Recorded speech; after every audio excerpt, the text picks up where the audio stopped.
Hey, what's up, everybody? What's up? Yours truly, back in the space, back in the place once again. Mr. Smith here, and we are talking about how to get started on these instruments. The thing is this. It's funny because I tell folks everybody loves the idea of band. Everyone loves band the first week, and then they realize, wow, I got to practice at this thing, or wow, ouch, it hurts a little bit, or wow, there's a lot more to it than I realized.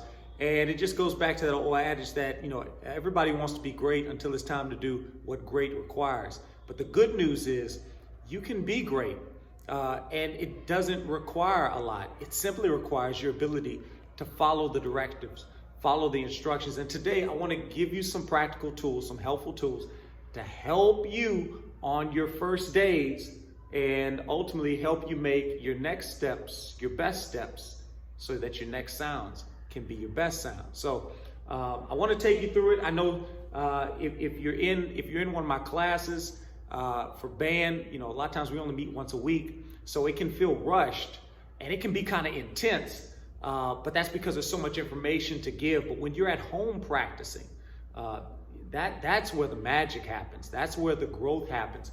But it only happens if you follow the directions. So today, I want to give you a little step-by-step review of what to do with the instrument. As we've always noted, especially when putting together our woodwind instruments, our clarinets, I always remind everybody to make sure that the instrument is assembled on the floor. Now, because you can't see the instrument on the video, I'm going to pick it up and I'm going to put it on my lap. Matter of fact, I'm going to even open it so you can see it. Make sure that when we open it, we open up the latches, okay? That's the only thing that allows it to open up fully. And then once we open it, look, got the magic in here, got all the parts, got all the components. The first thing we want to do is we want to put cork grease on the clarinet. And that's the little stuff that looks like the chapstick. So you put your cork grease on, look, and you're going to put it on all the corks. But look how light it is. I already put cork grease on this, so I don't have to go through that step. But you just lightly put the cork grease on. It shouldn't be shiny or glossy or thick and grimy. Like we don't need enough cork grease to see, just enough to kind of feel, okay? So if it's on there enough, to where you can't see it, that's okay. You don't want to have it thick because it has the opposite effect. If you put too much, it almost creates like a stickiness, almost like a glue. So anyway, how do we assemble? That's the $1 million question. Like my man Drake said from the get-go, started from the bottom, now I'm here. So what we're going to do is we're going old school. We start from the bottom. So we start from the bottom of the instrument. This is the bell. Think of the Liberty Bell, Philadelphia in the house. Think about the Liberty Bell. They call it a bell because it literally looks like a bell. And all instruments, except like flute, have a bell of some sort on it, especially our wind instruments, right? So here we go. So we got the bell. Now the question is this. I'm going to just go ahead and tell you.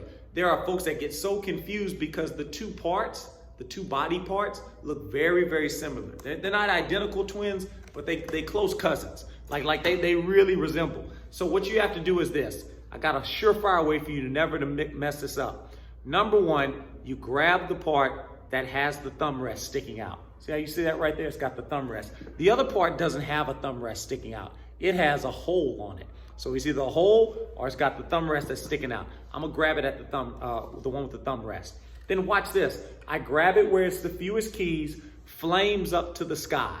Flames up to the sky. If I, you know what? Just like Statue of Liberty. Statue of Liberty.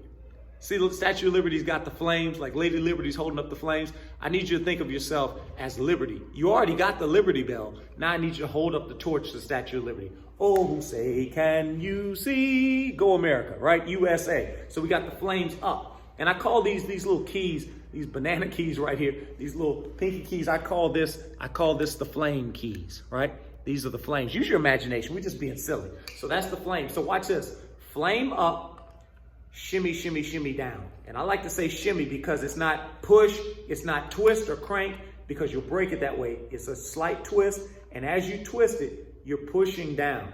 As you're twisting, you're pushing down, and you're creating that momentum that pulls it together, okay? It takes practice. And if you have a brand new clarinet, and many of my students have new clarinets, when you have the new clarinet, it can be hard to put it together. It's like breaking in a new pair of shoes. Then, watch this. The next thing is we're gonna grab the flame, okay, from the bell, flames up, watch this, flames up. That means you have to grab it where it's the fewest keys. But when you do that, that's automatically going to put the flames up. So we have flames up and flames up. Double liberty. USA, USA, right? Go America. 2 times. So we got the 2 flames. Now watch this. We're going to put the flames to the flames. But don't put them directly like this. It's not going to work. All I'm saying is put the side, the upside, the side that has the flames, pointing to the upside that has the flames. But this is what we do. Watch this. You're going to see right here, there's a bridge key. See that little key right there? It's like a bridge. And here's the other half of the bridge right here.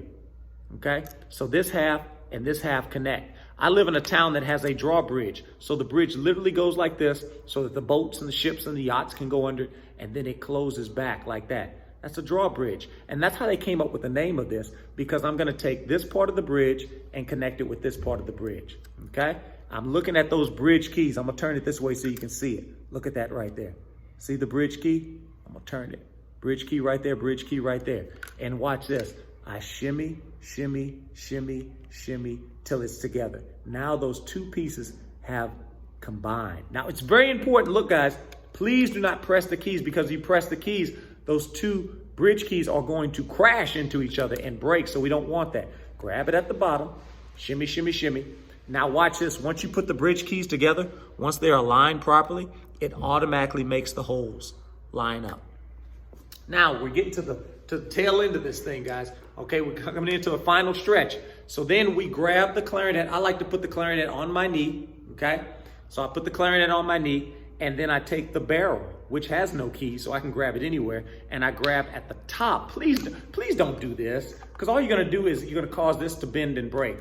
Take that bottom hand off the Liberty Bell and bring it up to the top, okay? So watch this. Shimmy, shimmy, shimmy down. You'll be able to control it and have a better grip that way. Shimmy, shimmy, shimmy down. And then finally, we take the mouthpiece and we connect it to the barrel. Now watch this. I'm constantly scooting that other hand up. The other hand started at the Liberty Bell, then it started here, and then it went up here. Now it's at the barrel. Now I can just shimmy, shimmy, shimmy on the mouthpiece. Now remember, we put the cork grease on all the corks, so we don't have to come back and re-cork grease it, okay? Now somebody said, well, let's see, Mr. Smith, how do we know which way is the right way? Well, watch this. I've got all the holes lined up for the fingers, for the keys. It should be no hole. On the back, watch this. 1 hole, 1 hole. Watch this. On the back, 1 hole, 1 hole. So the mouthpiece hole should be facing the same side as that 1 hole. That's your thumb. That's going to be your thumb key. Okay? So after we do that, we put the ligature on. Now, ligature is simple.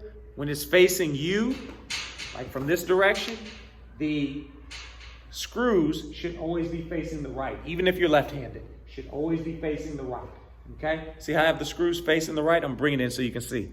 That's how they should be. The screw should be facing the right. I'm going to turn it a couple ways so you can kind of see it. See what that looks like? Okay? See that? Screws should be facing the right. And they should be on the side where the hole is. Not up here. On the side where the hole is. Okay? You can even see there's a slight indentation on the ligature, and that's for where your reed is supposed to set. So it's very important that it sits this way. I see a lot of folks will have their reeds and the ligatures in the wrong place. Now, speaking of reeds, when you take out the reed, it's very important that you handle it the right way. One key component to handling the reed is making sure we handle the reed at the thick part, okay? The thick part, the part that looks like a popsicle stick.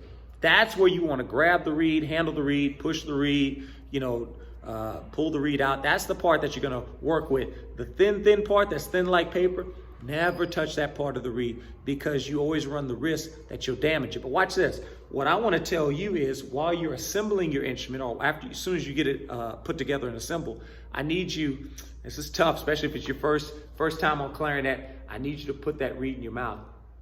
I need you to let it soak for 20 seconds, 10 seconds, 20 seconds. It's going to taste so gross. But watch this. After you do it a few times, it doesn't even bother you anymore. Don't do what I'm doing. Don't talk with the reed in your mouth. Don't chew it. Just sit there quietly and let the reed soak. Now, I will say this. When it's time to put the reed on, it's very important that we do this. Watch. Well, first off, if you have trouble with the ligature, sometimes people put the ligature on, they're like, Mr. Smith, my ligature's broke, it doesn't fit. Listen, if it doesn't fit, you have to flip. It's that simple. I'm gonna watch, I just messed up, blew somebody's mind. Listen, if it doesn't fit, pick it up and flip. And it's gonna work. Next thing I would tell you is this, make sure you unscrew it like 3 times. 1, 2, 3. Now you've got plenty area to operate with. Next thing I do is I scoot it up. Look how I'm scooting the ligature up. I just scoot it up a little bit. I'm scooting it up. And when I scoot it up, now I'm making room for me. Watch this. I'm gonna scoot it up to make room to slip the reed in. If I don't do that, then it's too tight. I can't fit that in. So I have to scoot up to make room, and then I slide the reed down. See that? See how I did that? Now watch this. Don't put the reed in the mouthpiece. It doesn't work like that. There's a flat part to the mouthpiece, and there's a flat part to the reed. The flat part of the reed lays on or rests on the flat part of the mouthpiece. It's that simple. So I scoot the ligature up and I slide it down to where it's laying on that flat part. Now watch this. There's a curve. I'm gonna show you this. There's a curve to the reed. This reed, I'm gonna just probably say $5 cost you. All right. So if I'm gonna pay $5 for a reed, I want to get my money's worth. But watch this. The reed that's actually worth the money, the $5, is not the whole reed. It's just this little curvature part right here on up. That's the part that vibrates, okay? So what you want to do is you want to make sure that the reed is placed on such a way that all of this gets to vibrate. If you only do it, if your ligature is too high, like this, then you're only using about this much of the reed. You're only using like $1. Maybe 75 cents of the reed. I want to get all $5. So watch this. I need you to see where that curve is. Now look what I do in my class to help see the curve. I tell my students, I need you to see the smile. Don't cover up the smile. Oh, did you see that? Okay. So if you do this, you'll be able to see the curve of it, and it'll be a nice visual reminder. Now, we don't do this forever, but at the beginning, it's just a quick, simple, helpful way to see if my ligature is far enough down. Now, because I can see the smile, I know that my ligature is in the correct position, and I'm ready to make some sounds. So let's get started. So what did we do to get those first sounds on the clarinet? It's simple. We have to play the actual instrument. The instrument is the mouthpiece. The rest of this is just the amplifier, all right? So the first sounds in the clarinet are not the most beautiful sounds, but they're essential. When I play the clarinet, this is what it sounds like. So if you do that, that sound is going to give you about an F sharp. Let's see.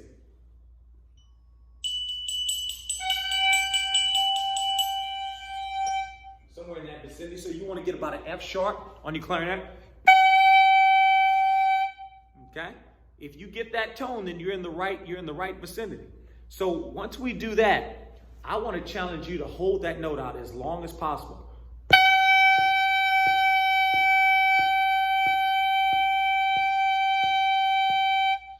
And just practice getting that sound out. Your family and friends will not understand, but trust me, if you can do that, you're going to be a great clarinet player. Now here's the secret to it. Whenever you're playing it, watch. I need corners in, flat chin. I need you to flex your face. I'm gonna come in, you can see my face muscles. Flexing, I'm flexing. I need you to flex. Think about drinking a sour milkshake. A milkshake that tastes like pickle juice with spoiled milk. Yeah, you probably would never eat that or drink that milkshake. But that's the level of like yuckiness. I need you to have that sour, strong, tart face. And when you do that, that's gonna give you the muscles needed to play this horn so that your cheeks don't puff, because puffed cheeks don't work on the clarinet. I need corners in, sour face, flat chin. Oh, drop that chin. That's the sound I want. Now, next, whenever we play, let's go back to what's happening on the inside of your mouth. 3 things, okay? 3 things to making a good clarinet embouchure. I need the bottom lip over the bottom teeth, like a little pillow on top of the teeth. So the pink part of your lip, I need you to roll it in. I need to see just a little bit of the pink still out here, but make sure I don't see any teeth. Kind of like old people. My grandma used to talk like this sometimes. That's because she took her teeth out. So when you play the clarinet, I need you to think like an old person that's got dentures, right? So you want to cover up that bottom lip All right, the bottom teeth with the bottom lip. Well, watch this. Bottom lip. See, you can't see my teeth. Bottom lip, top teeth touch, and then corners in, sour milkshake face. Corners in, flat chin. That's the three things. Bottom lip, top teeth touch, corners in, flat chin. Bottom lip, top teeth touch, corners in, flat chin. And watch this. If you do it correctly, okay, you're gonna get the right sound. But one key element to doing this thing correctly, I think, is getting the mouthpiece patches. They help so much. I used to teach without these mouthpiece patches. I used to try to play the clarinet without the mouthpiece patches, and it was absolute torture because your teeth vibrate and rattle and it feels weird. And it's hard enough doing this thing. We wanna make certain parts of it as easy as possible. So corners in, flat chin, right? All right? Bottom lip, top teeth, corners in, flat chin. Don't puff the cheeks. Whatever you do, don't puff the cheeks. Get in front of the mirror. Get in front of the mirror and practice it. See if you can do it without puffing the cheeks. And that's going to help you become a very, very strong clarinet player. So once we've done all that, I think we're pretty much ready to try the first note. One thing I would say, directors out there, or even students that are trying to get better, it's very important that you push up on the top teeth, but don't let it push your neck back, right? So whenever I'm working with a student, I do a couple things. I make sure that I'm pushing up, I'm applying pressure, and I make them fight back. I make them push down. They're pushing down as I'm pushing up. It's almost like a battle between mouthpiece and teeth. Mouthpiece, who will win? It's okay to have pressure. We want pressure on the top teeth. We don't want pressure on the bottom lip. Somebody put in the comments, why do you think I don't want pressure on the bottom lip? I'll give you a second to think about it. I want pressure on the top teeth, but I don't want pressure on the bottom lip. That's why I said earlier, flat chin. Oh, pull that mouth down. You got it. The reason is, if you bite down at the bottom, then it's gonna stop the reed from vibrating. The reed is what makes the sound, this piece of cane, this piece of wood, the thing I got the smiley face on. It's smiling because you ain't biting. If you bite, it's gonna stop smiling. So we want to make sure we push on the top teeth, and the bottom teeth we pull down. Now, by doing that, that's going to cause an anchor. An anchor. It's going to keep our mouthpiece from moving. If I can walk up to you when you're playing and push the clarinet out your mouth,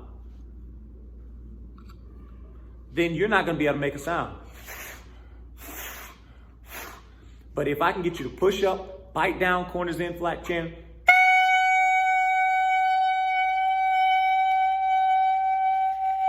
it's not moving. I need you that tough. I need a gator grip. See, I grew up in Louisiana. I live in Florida now. They got alligators here. Think about an alligator. When it bites down, you can't get away. So I need you to have that gator grip whenever you play. So after we do that, we got our mouthpiece set up. We got our band face. We call it the embouchure, corners in, flat chin. We got all that set up, the embouchure, that's the word, our band face. Then the next thing is this. We learn our first note, which is going to be G. And for G, I need you to do something for me. This is probably not in your book, but it's in the book of Mr. Smith. I need you to put your right hand down. 1, 2, 3 on these 3 bottom keys. There's only 3 at the bottom, so it's super easy to teach this first. 3 keys at the bottom, and with your left hand, and by the way, it doesn't matter if you're right-handed or left-handed. It's always going to be right hand at the bottom, left hand at the top. With your left hand, I need you to do the same thing you did with the mouthpiece. Anchor up, corners in, flat chin. The only difference is now I'm actually attaching it to the rest of the instrument. So on this hand, I have my thumb, and look, X marks the spot. X marks the spot. I'm gonna sacrifice my body for you guys. Watch this. I need you to X marks the spot. This is the part of your thumb that I need to make sure is on the mouthpiece. On the thumb rest. Not this part way up here, not the tip of the thumb, but right here where the cuticle of the thumbnail is, right? I don't even know how I knew what that was, cuticle. So watch this. That's where it's at right there, right where the thumbnail starts and stops. That's the part of the thumb I want it on, and I want the 3 fingers covering it. And then we hold it here, sit tall, shoulders fall, meet the back, feet flat. And then my clarinet points down. There's an imaginary bar between my 2 knees. And that's G. That's your first note. Guys, I'm so excited for you. If there's anything I can do to be of assistance to you, never hesitate, reach out. And in the meantime, hey, congratulations on your first sound. Make the next sounds the best sounds by making sure you take the proper steps to make your next steps the best steps. Until next time, keep on going.